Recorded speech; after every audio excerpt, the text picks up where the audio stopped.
জয় মা বিপত্তারিণীর জয়। বিপত্তারিণী পুজোর ব্রতকথা।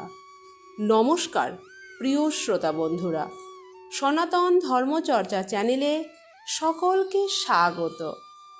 বিপত্তারিণী পুজোর দিন পুজো শেষে ব্রতকথা শ্রবণ না করলে ব্রতের ফল সম্পূর্ণ লাভ হয় না। তাই পুজোর দিনে একবার হলেও শ্রবণ করুন ব্রতকথা।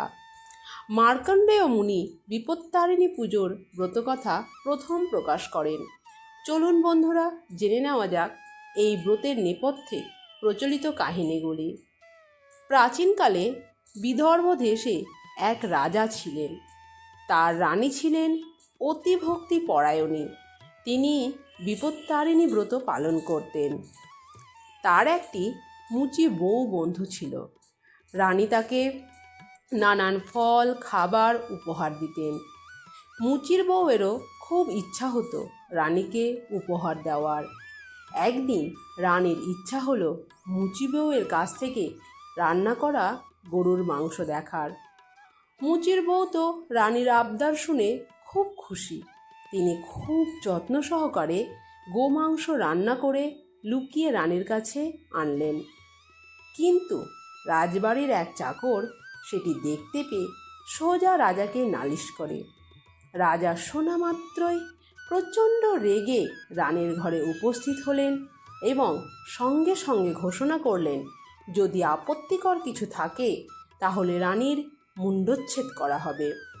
অত্যন্ত ভয় পেয়ে রানী আকুল হয়ে মা বিপত্তারিণীকে ডাকতে লাগলেন। মা বিপত্তারিণী ভক্তের ডাকে সাড়া দিলেন। রাজা যখন পরীক্ষা করতে এলেন তখন কাপড় খুলে দেখেন সেখানে রয়েছে পুজোর জন্য জবা ফুল, ফল। রানী বিপদের হাত থেকে রক্ষা পেলেন এবং সারাটা জীবন নিষ্ঠা সহকারে ভক্তি ভরে বিপত্তারিণী ব্রত পালন করেছিলেন। এইভাবেই ব্রতের কথা চারিদিকে ছড়িয়ে পড়ে। অন্য একটি কাহিনী অনুসারে বিদর্ভের রাজা সত্যদাস, তার পুত্র অলোকেশ একবার মৃগয়ায় বেরিয়ে ভুল করে পাশের রাজ্য অবন্তীর রাজার মৃগয়া কাননে ঢুকে পড়েছিলেন। সে একটি মৃগকে শরাঘাত করেছিল। বনরক্ষীরা তাকে বেঁধে নিয়ে যায় অবন্তীরাজ চক্রধারের কাছে। রক্তচক্ষু মহারাজ হেরিয়া তাহারে আদেশিল রাখো গিয়া অন্ধ কারাগারে। খবর পেয়ে সঙ্গে সঙ্গে বিদর্ভরাজ ছুটে এলেন ছেলেকে বাঁচাতে অবন্তী রাজের দরবারে। কিন্তু রাজা তাকেও পাঠালেন কারাগারে। সংবাদ পেয়ে বিদর্ভের রানী রত্নাবতী ধুলোয় লুটিয়ে পড়ে কাঁদতে লাগলেন। হঠাৎ দৈববাণী হলো, বিপত্তারিণী দুর্গায় পুজোহ বিশেষ, আমার প্রতি ভক্তি শ্রদ্ধা তোমার অশেষ। দৈববাণী শুনে রানীর মনে ভরসা এলো। তিনি পূজার আয়োজন করলেন। সেই দিন ছিল রথযাত্রার পরের মঙ্গলবার। ভক্তি ভরে দেবীর স্তব স্তুতি করলেন রানী। বিপদ নাশিনী মাগো জগৎ জননী, এ ঘোর সংকট হতে রক্ষা করো তুমি। মা তুমি মুখ না তুলে তাকালে এ দেহ আমি ত্যাগ করব। এই সংকল্প করে রানী দেবীর চরণে পড়ে রইলেন।